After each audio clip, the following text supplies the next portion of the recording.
Hello, friends. My name is Miss T, and I wanted to share with you a little bit about my experience with organized religion and why I had to leave. I grew up knowing the religion of Jehovah Witnesses. My grandparents were members, and my great aunt was members, and so we pretty much knew about it. When my mother got of age, she pretty much walked away from it.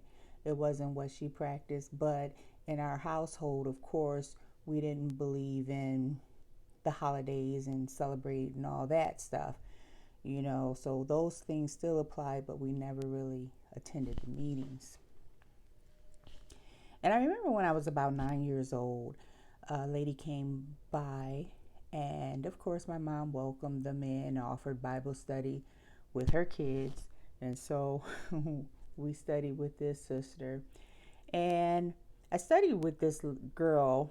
She's probably like, I was about 9 or 10, and she was 17 at the time, or whatever, when she got this fellowship. So then her mother started coming on the Bible studies, and I started, you know, feeling a little close to her. I started going to the meetings with her. We would go to the assemblies, and I took to her family, and I was very shy and quiet, but I really liked being around this sister. She was like my grandmother, is what I always called her. And I studied with her until we moved away from that city. And for a while after we moved, I had really haven't attended the meetings at all or went to any assemblies for that matter. But there was another knock at the door, and a sister came, and of course my mom was like, I was 17 at the time, and she was like, well, you can study with my daughter. And that's what she did. This one sister studied with me and my sisters separately on different occasions, and she would offer for us to go to the meetings, which I did. But I was able to meet some of the friends that I eventually got close to at some of my Bible studies. They came and they was like, oh yeah, I've seen them at my vocational school. And so then, we started talking, socializing, get a little closer. And with them, of course, I had, went to the meetings more. I was trying to get out and do what I needed to do to, be in good association with the friends. My goal at that time was to become baptized, so I did what I needed to do as far as, applying Bible principles and things of that nature and hanging around my Christian friends. Now, with my friends who were worldly, yeah, I cut them off. Not abruptly, but they just did some things that I didn't participate in, and I took a stand on that. This is my goal. I wanted to be part of this religion, and this is what I did. The first time I attended, and I ain't gonna say the first time, but when I attended this new congregation, and I met a lot of the friends. They came up to me very welcoming, and it was on a Sunday. So on that Monday, one of my friends told me from that congregation was like, yeah, Sister So and so said your dress was cut too low. And I was like, okay. Um, I was a little embarrassed because my dress wasn't cut too low, because I was a very modest person, very shy, so I wouldn't dress that way. And plus, the program that I was in for my vocational school that I attended, we had to dress up modestly anyway and in office attire. So that kind of turned me off a little bit, but she said, don't worry about what people say, this and that, and the other. But the dress I wore was kind of like crisscross, and I guess when I bent over, to pick up my purse, she saw into my dress. So it wasn't like it was cut low. Another occasion, one of these sisters came up to me, and I knew that she was dating this particular guy. So she comes up to me and she says, oh, such and such had told me that she saw you riding in the car with my boyfriend. And I'm like, well, it wasn't me riding in the car with him, you know. And she said, oh, well, I'm not accusing you. And I said, okay. And she was like explaining herself out of that. I wasn't accusing you of this and that. She just said that she saw you in there, and I know you're my friend and stuff like that, and you wouldn't do that. And I'm like, yeah, okay, yeah, it wasn't me in the car. And, I got offended by that because why would I go after your boyfriend? For one, he's not my type. I didn't like him. Wouldn't chase him if I could. So I'm just like, okay, I kind of let that go. I thought that was very petty. And, little things like that I just kind of really ignored. The one sister I studied with got married. She left, went and studied with another sister from that hall. And then she ended up moving away. And then I got turned over to this other sister who was, and I didn't really judge her at the time, but her whole mood and attitude was just totally different. I'm going from a person who's like happy, like to get out and, say positive things and do that. And this lady here was a single mother. And I guess she was like, struggling, very sad. We had talks about her being single and wishing she, had a brother and this and that. But she always was kind of the type of person that you really wouldn't want to be around because there was some sadness about to come out of her mouth, things that she was going through. Not that I didn't want to listen, but it's like I couldn't relate. I just couldn't relate. So I'm studying with the sister, and I just got the feeling that this sister was the reason why I couldn't get baptized as soon as I wanted to. They kept telling me I need to wait because, of course, they would talk to her and they say I need to wait or whatnot. So I eventually ended up getting baptized. I started studying at 17. I got baptized when I was 19, April 1st, 1989, at the Circuit Assembly, and April Fool's Day. I always joked about that. I got baptized on April Fool's Day. But it was April 1st, 1989, and that's when I dedicated my life to Jehovah. And I really tried to do all that I could to keep up in the congregation.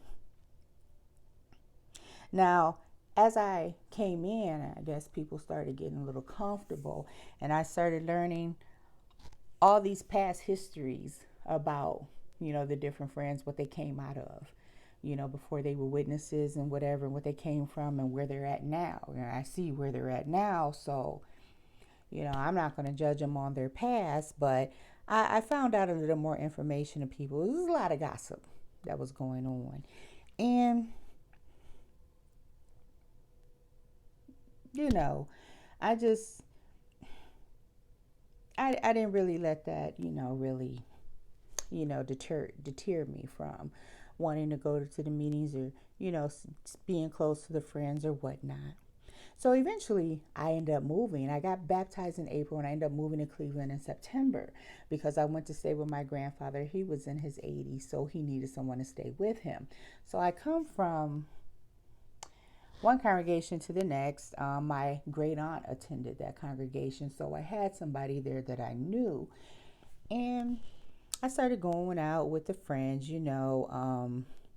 in the city. This was more in the city. I started out in the suburbs. So in the city, they did more street witnessing, which we had to do at 6:00 in the morning. And, we do our street witnessing, go out and attend the meetings with them. We're meeting new people. Now,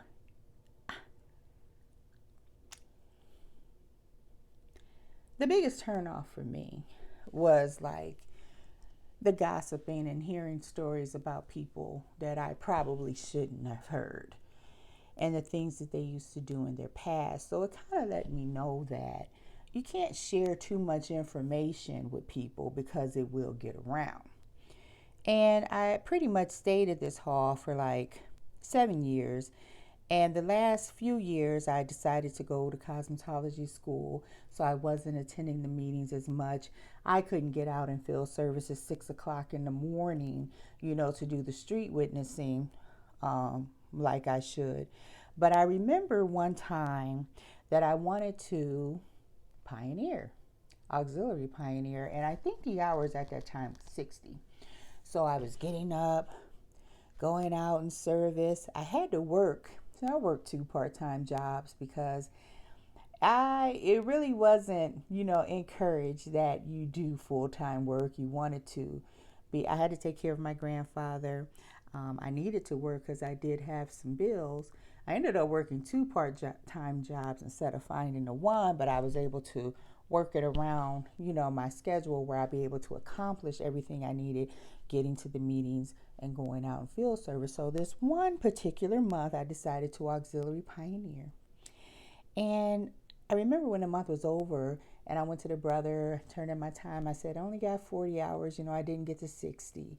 He was like, you know what, sister, I know that you're busy, that you have a lot on your hands right now. So I didn't even turn in your name.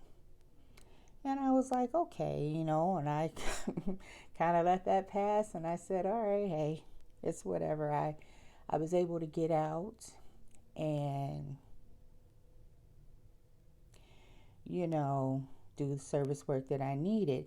That congregation was very loving and very welcoming, though, whereas the other congregation was more cliquish and petty.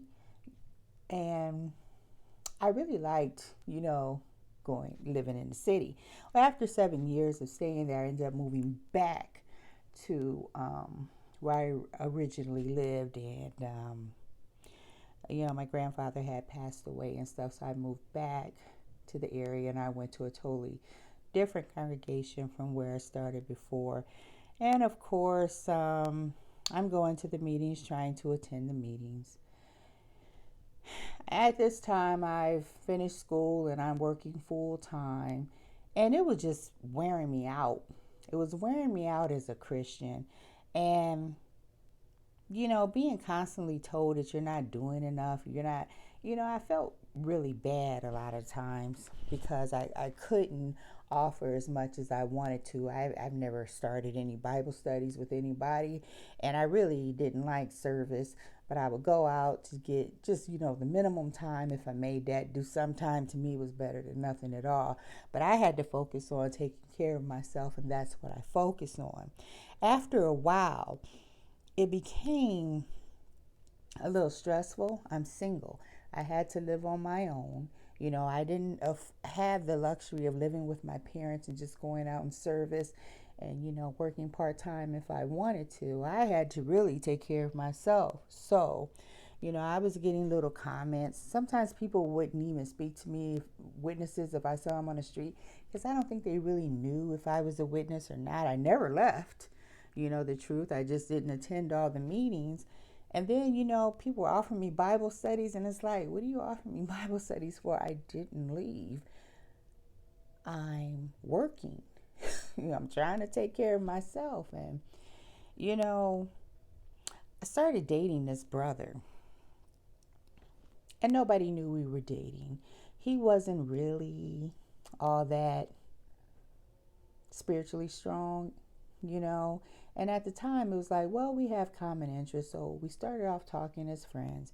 Eventually, we dated. But with this brother, he always had a guilt trip about it. It's like, you want to be next to me, close to me, and then you feel guilty. We went to the assembly together, and it was like, I don't want nobody saying anything about us being together. And it's like, well, we're not doing anything at the moment, Eventually, we did, and I went to the brothers and I repented for my sins. And I got privately reproved. And what was real shocking to me was how many people knew that I was privately reproved. So whatever I told the elders in the meeting, which I said I would never do again, because for once, having to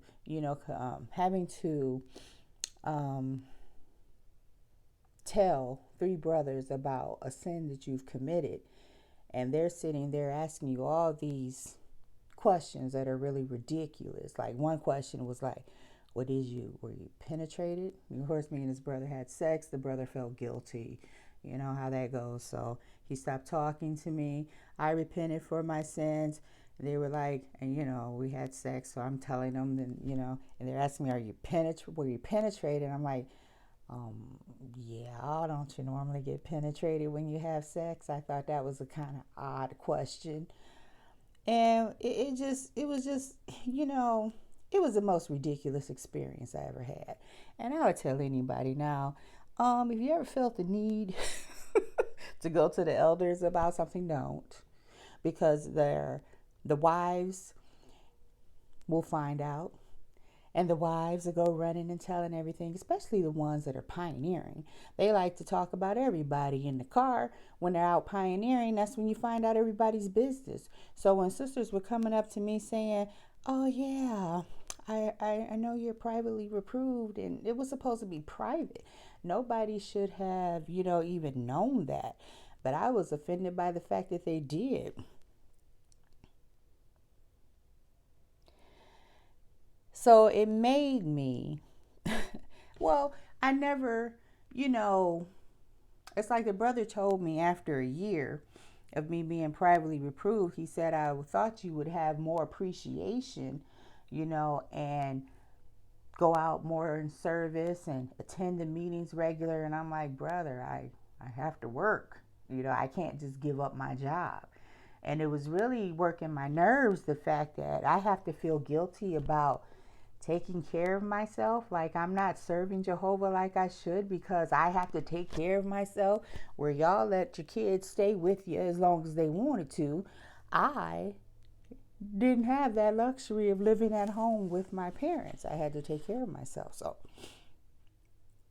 that got a little discouraging after a while. Me and the brother really never, that I dated, we never, talked anymore after that. Um,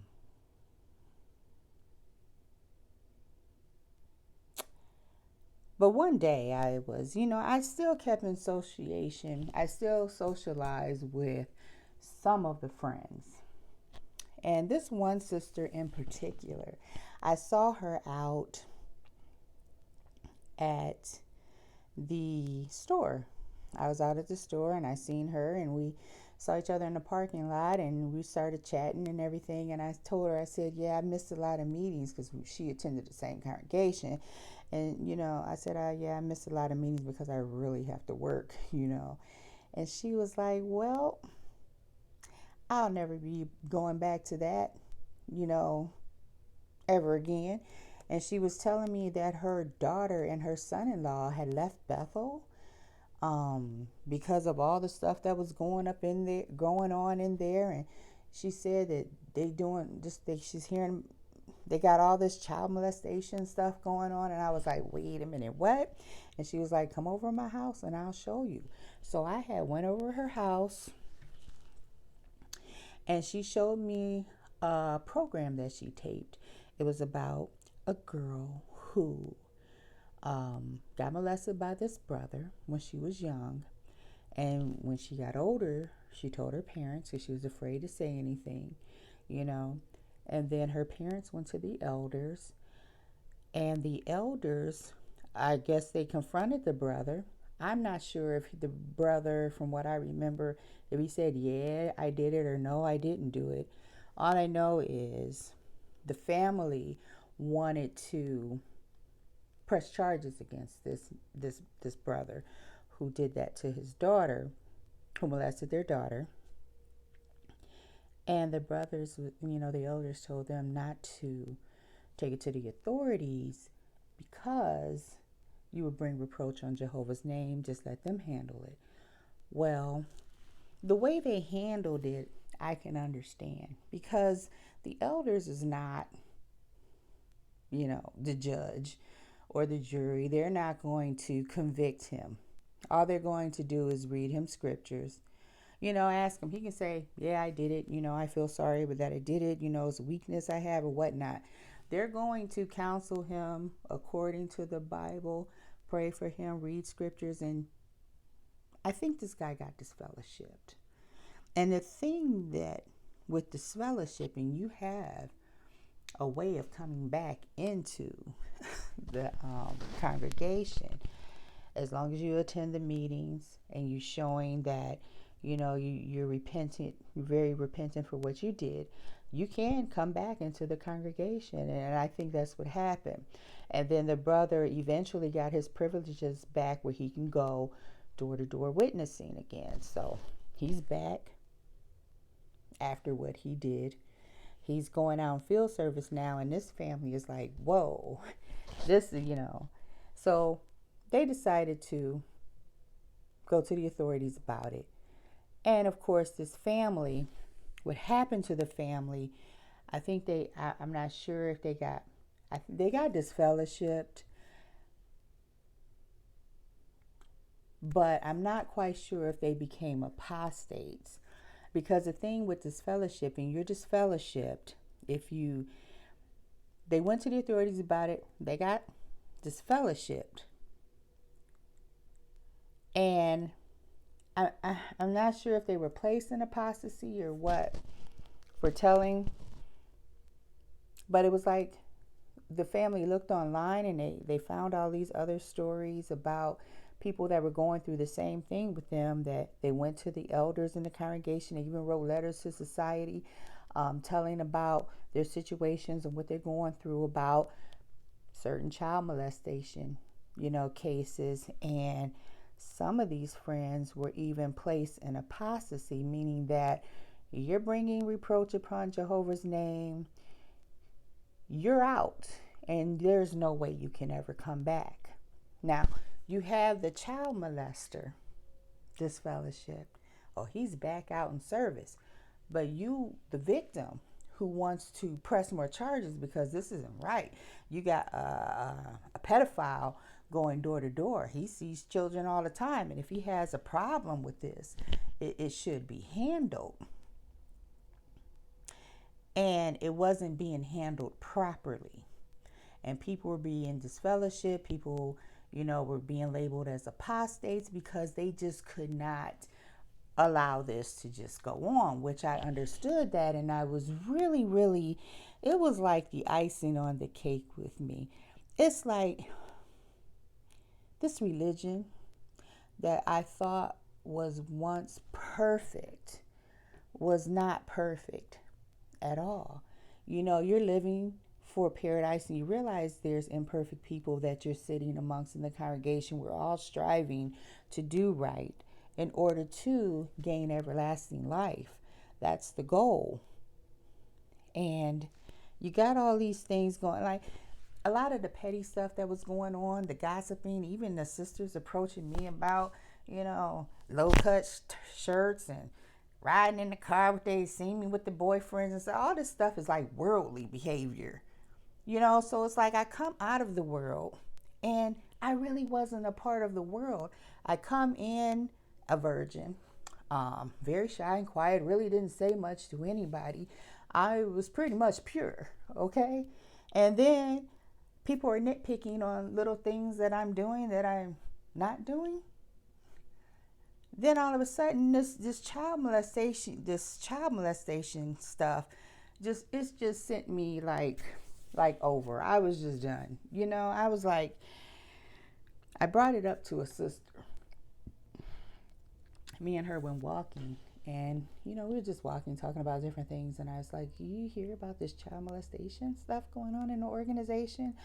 And she flipped. She was like, why would you want to say something like that? This is just nothing but negative talk, something to bring us down even more, blah, blah, blah. And you can't be believing this and that and whatnot. And it's like, even within that time, I'm sitting at the meetings and all I'm hearing is, don't go online and look up all this information. They got a lot of negative things and stuff going on and this and that and whatnot. And when I was at the sister's house that showed me this video, she tapped in her computer and all this information started coming up about all this negative stuff about what was going on. Former Bethelites, child molest. It was just like all this stuff was coming up. And a lot of people felt that they were just being punished for not going along with the procedures of the organization, it's like, this is criminal offenses here. There's something more that needs to be done than having somebody disfellowshipped, And, from that point on, I was out anyway.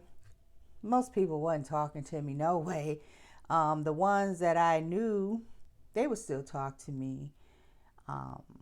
People were offering me studies that didn't know what my situation was. All I knew is I had to work and I couldn't, attend like I did. So to relieve the stress off of me, I just let it go. It was just too much. It was just way too much, and then you date the brothers. And I dated one. And he ain't no different from some of the others I knew that don't have their heads screwed on straight. It's like you got the same old worldly behavior going on inside the organization as you do out, and people pointing the finger at everybody. It was just way too much. It was just way too much for me, so I just eventually ended up leaving. And it seemed like no matter what you did, and there really wasn't much to do. Your whole focus was to study the Bible, focus on Jehovah. I remember my grandfather, the only thing he listened to was country music day and night. He said that's the best music to listen to. And he, when he could, he read his watchtowers and stuff like that. My great aunt used to sit in her house with nothing on at all. No TV, no nothing. And she would study, and I was kind of used to that. Sometimes I'd walk around the house and wouldn't even have a TV on because you didn't want to spend too much time looking at the TV, getting involved in extracurricular activities. For example, when I moved to the inner city, witnesses my age were at that time 19 or whatever. They were going roller skating every week. Every Friday it was roller skating. It was something fun to do. All the witnesses went, around the area. And next thing you know, circuit overseer comes in and is like, hey, we shouldn't be having regular planned activities because it's taken away from our focusing on Jehovah and what he has in store for us, preparing for our field service and this and that. So we want to keep our focus. So everybody just stopped going roller skating. I remember me and a friend, we decided to do a formal dinner dance, which was all the friends were invited. We have people saying like, well, how much is it going to cost? Because, I can't afford it. And, it's not right that you charge people this and that because everybody don't have the money for it. Well, we had a nice turnout. I'm going to say maybe 80 people showed up. And we had dinner, we danced. We had a talent show where some people showed their skills, playing the saxophone, whatever. In the city, they had a lot of that going on. And, this one group of brothers, they played a jazz band, and they would, rent out places and play, and the witnesses were invited to come. And of course you have to pay for, if you're planning on having dinner there or whatnot. It's really unreasonable to think if I'm going to rent a hall here, me myself, if I work part-time, I'm going to rent a whole hall for people to come and just eat free because they can't, it just was ridiculous. So it was for me and the other sisters at that time, the younger people, they were able to associate with each other, have some activities to do, associate with each other, and everything should have been fine. But nope, all of that got wiped out because they were like, no regular planned activities, and we shouldn't be imitating the world. So when you're having formal dinner dances, you're imitating the world, like they're having prom and stuff like that. They even gave little skits on the stage about it. And it's like, wow, you really can't do anything. You can't, you're not supposed to socialize with the world. And then you socialize with the friends, but you're being worldly. It wasn't nothing really for me to fight for anymore. I just, I had to focus on how I lived, how I'm feeling mentally, how I'm feeling physically. But it's just that the child molestation thing was over. It was over the top for me, because if you're wronged as a Christian, you have to hold that stuff in and not tell anybody and just let people do what they do. I I I couldn't understand that. Well, I had to open my eyes, and I already kind of faded out before I actually, it was just a matter of time for me to say, nope, don't want this anymore. But this one last experience, this is like another situation. Like after I stopped going, my father and my stepmother became witnesses now, and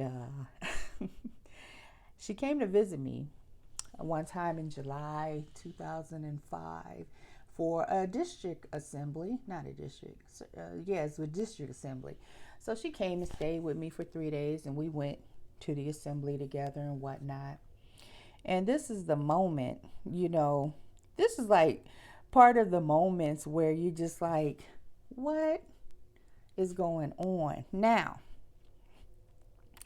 young brother gets on the stage, say he's about 18, just graduated from high school. And he was talking about that, he had got accepted to an Ivy League school. I want to say maybe Harvard, maybe Yale. I'm not sure which one it was. And so basically this brother did well throughout his whole high school education, where they offered him a full ride. I'm not sure if it was for the whole 4 years, but he got a scholarship to go. And I was like, wow, that's really exciting. And as soon as I'm getting, hyped up about it, he was like, and I turned it all down to serve Jehovah. And I was like, thinking to myself, oh my God. And he's going on to say, he's out in the field service, serving Jehovah, and this and that, and how it brings him so much joy. And I remember talking to my stepmother after I couldn't even focus on the rest of the program, because I'm just like, you raise your kids pretty much in the organization. You want them to set good examples, go to school, get good grades and whatnot. So here they get rewarded with scholarships and they have to turn them down. You can't allow your kids to take 4 years out of their life to go to college so they can be able to get a career that they can, be able to live nicely on and go out and field service and this and that. You don't trust your kids. I didn't know. You don't trust your kids enough to be able to go out on their own out in the world because you're afraid of what might happen to them. Turn down a scholarship to an Ivy League school. I could not believe it. And I've heard witnesses say before that they were going to go to college and they were going to do this and that, but they turned it down and they're out pioneering and working part-time, and broke as a joke. Okay, broke as a joke.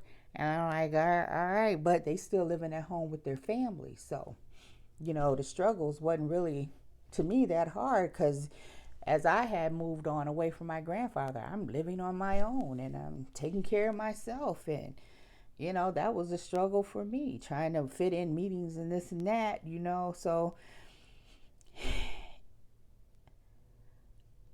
I love Jehovah. And, I was always guilty about how I felt. Like I didn't want to be around these people.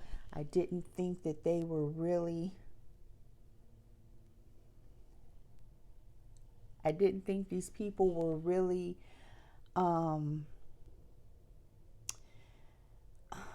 I just lost my whole interest in it. It was like no different from the world. It started stressing me out.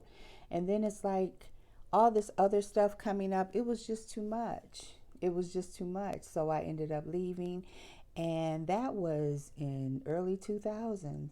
And I've been out for like 20 years now, and I can't say I feel bad at all. I can't say I feel bad about it. And I just hope for you all that who, there's a lot of things going on now that I'm hearing about that are a lot of witnesses are leaving. But, don't have any fear walking away. If you have to do what is going to serve your mental health. And if it means letting stuff go that's making you feel guilty now, and it's not right, and you feel like people are playing head games with you and things aren't sounding right and they're not doing, get out of it. Do what works best for you, because I haven't really regretted a day, and no one can ever tell me that Jehovah had left me, because there were so many things that could have happened to me that would have been terrible. But I continue to pray to God and, ask for His Holy Spirit to watch over me. And my grandfather used to say some people's prayers don't reach as high as that ceiling. And they say if you leave Jehovah, He's not going to watch over you like He used to. I never believed that. Jehovah knows my heart, and that's how I've always felt. So it's really it's so disappointing after all these years that, and I try not to make this a really long video. I'm trying to cut it, a little bit close, but it's just so much to talk about. And all I can say is never fear walking away. You have to do what's best for you, and sometimes for your mental health, if it means getting rid of something that's causing you pain or grief, then you get rid of it. And I hope my sharing this video with you will help you. I'm going to do another one because there is more that I need to talk about. So thank you, friends, for joining me. And I'm just living. This is Miss T. I'm just living. And whatever I can do to cause you to just live, whatever words of encouragement that I can give to you, I will. And I ask that you stay in faith, keep praying, and keep doing what works best for you. Bye.